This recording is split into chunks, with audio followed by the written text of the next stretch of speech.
وخت مو پخیر دی. اجمل شاه فیسبوک باندې او یوټیوب چینل ته ښه راغلاست. د افغانستان او بنګلادیش لوبو نیټه معلومه شوه او آی پی ال ته د اغیزمن شوي لوبغاړي نوی اصول وضع شول.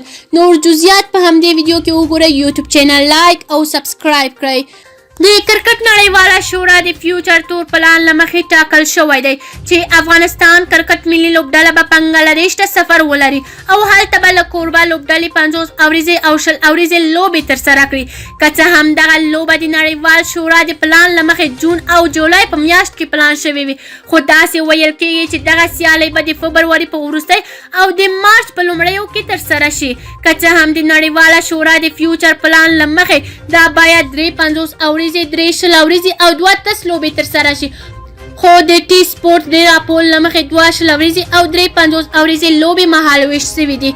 ټي سپورټ وایي د افغانستان او بنګلادیش ترمنځ به 50 اوریزې لوبې د فبروري په 23مه، 25مه او 28مه ترسره شي او 100 اوریزې لوبې به د مارچ په 3مه او 5مه په ډاګه کې ترسره کړي. خو دواړه کرکټ بورډان په دې تړاو څه نه دي ویلي.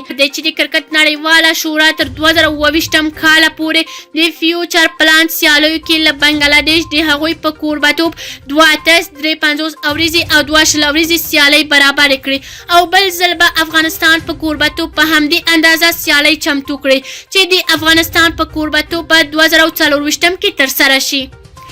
آی پی ال ته اغیزمن شوي لوبغاړي نوی اصول وضع شول. د هند پریمیر لیګ آی پی ال راتلونکي پړاو سیالیو لپاره اغیزمن شوي لوبغاړي ځینې اصول وضع کړي چې پلي به هم شي. تر دې وړاندې دغه اصول د استرالیا په بیګ باش او ځینې نورو لیګونو کې هم پلي شوي چې دلته یې درته وایو. د اغیزمن شوي لوبغاړي اصول څه ډول دي؟ اول، د ټاس پر مهال هره لوبډله د خپل سکواډ 4 بدیله لوبغاړي هم په ګوته کوي چې هغه د لوبې په اوږدو کې د اغیزمن شوي لوبغاړي په توګه لوبیږي او هره لوبډله کولی شي یوازې یو اغیزمن لوبغاړی بدیل وکاروي.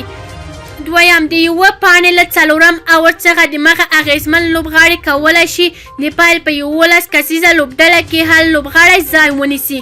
دریم، د موجود اور تر پایه ته رسیدو د مخه باید لوبډل مشر روزونکی یا مدیر په میدان کې یا 4م لوبڅار ته خبر ورکړي. 4م، یو اغیزناکه لوبغاړي ته د توپ وهنې اړخ لخوا ویکټ د سوځولو یا د پاڼې وقفې پر مهال معرفي کیږي. 5، وروسته له دې چې یو اغیزناکه لوبغاړی په لوبه کې معرفي شي، هغه کولی شي پرته له وقفې ناڅاپه خپل 4 اور پوره کړي او توپ وهنه هم وکړي. 6، که یو لوبغاړی ټپي شي او له میدان وتلو ته اړ شي، اغیزمن لوبغاړی کولی شي د موجود اور په پای کې لوبې ته راښکته شي او توپ وهنه کولی شي. که چیرې کوم نظر لرئ کومنټ کې شریک، یوټیوب چینل لایک او سبسکرایب کړئ.